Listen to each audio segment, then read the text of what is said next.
Bonjour à toutes et à toutes, chers auditoires. Aujourd'hui, nous allons parler de la guerre du Péloponnèse.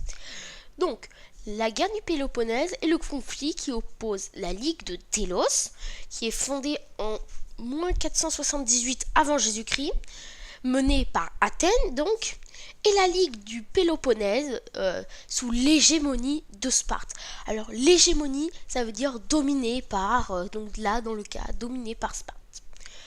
Donc, la guerre du Péloponnèse se déroule de -431 à -404 avant Jésus-Christ. Elle se déroule principalement en Grèce, en Anatolie et en Sicile. Donc, on va voir les causes du conflit. La guerre est inévitable en raison de la montée de l'impérialisme athénien dans le cadre de la Ligue de Délos.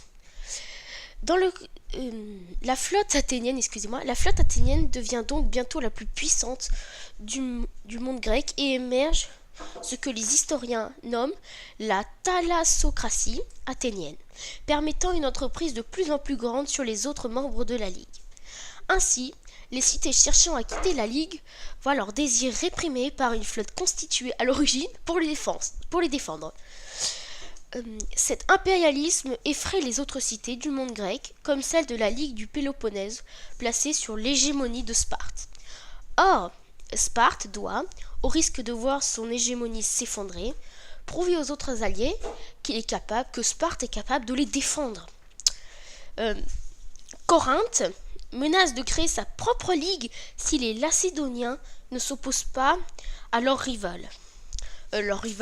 Qui est Athènes, donc la Ligue... Attendez, excusez-moi, j'ai déjà oublié. La Ligue de Délos. Sparte doit donc s'opposer en -431 avant Jésus-Christ à une Athènes qui est quand même au sommet de sa puissance. Donc on va parler des armées, donc les forces en puissance. Donc en -431, bon j'arrête de dire avant Jésus-Christ, Athènes possède la flotte la plus puissante du monde grec. Donc quand même, c'était un peu chaud pour Sparte. Soit environ 300 trières. Ne vous inquiétez pas, je mettrai des photos. Trières. Quand Sparte n'en possède quasiment aucune. Mais Sparte,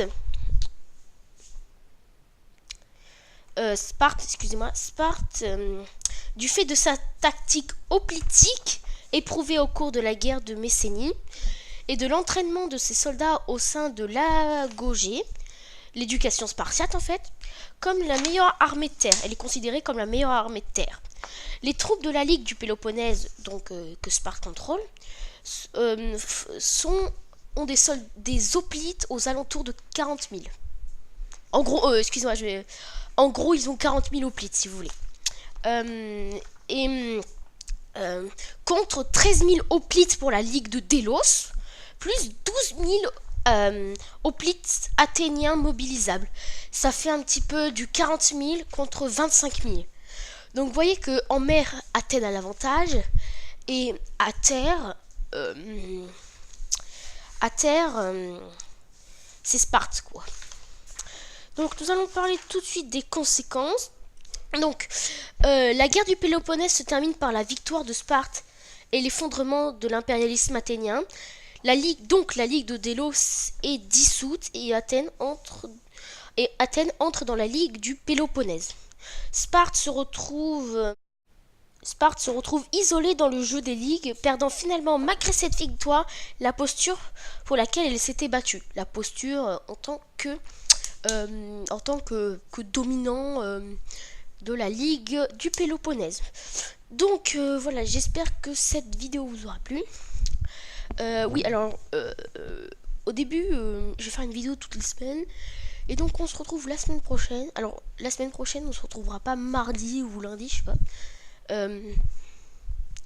C'est juste que, en fait, à partir de la fin, je fais une vidéo dans la semaine quand je veux. Et plus tard, on partira sur une vidéo toutes les 2 semaines. C'est juste en attendant que la chaîne se booste un peu, vous voyez. Parce qu'au début, une chaîne, il y a 3 abonnés, tu vois. Il faut faire quand même beaucoup de vidéos pour montrer qu'on s'investit à mort. Voilà, donc likez, commentez. N'hésitez pas à demander dans les commentaires ce que vous voudriez que je vous présente en vidéo. Donc normalement, la semaine prochaine, ce sera la Révolution russe. Et puis, ciao tout le monde!